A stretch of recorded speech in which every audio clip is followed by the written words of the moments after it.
السلام علیکم ورحمۃ اللہ وبرکاتہ ناظرین، آج کی ہماری ویڈیو دو حصوں پر مشتمل ہے۔ پہلے حصے میں آپ کو آج کی حدیث سنائی جائے گی اور دوسرے حصے میں آج کا کیلنڈر، دیسی مہینے کی تاریخ اور چاند کی تاریخ بتائی جائے گی۔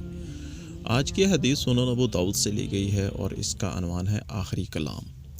رسول اللہ صلی اللہ علیہ وآلہ وسلم نے فرمایا، جس کا آخری کلام لا الہ الا اللہ ہوگا تو وہ جنت میں داخل ہوگا۔ اللہ تعالی ہمارا بھی یہ آخری کلام بنا دے۔ تو ناظرین، پڑھتے ہیں آج کے کیلنڈر کی طرف۔ آج پاکستان میں شعبان کی 6 تاریخ ہے، 1444 ہجری ہے، اور 27 فروری 2023 ہے۔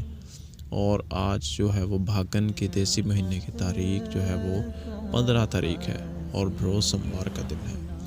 اللہ تعالیٰ سے دعا ہے کہ اللہ تعالیٰ ہم سب کو آخری وقت، مرتے وقت کلمہ نصیب عطا فرمائے۔ سب لوگ کمنٹس میں آمین ضرور کہیے گا اور اس ویڈیو پیغام کو آگے شیئر ضرور کیجیے گا۔ ملتے ہیں نیکسٹ نئی ویڈیو میں۔ السلام علیکم۔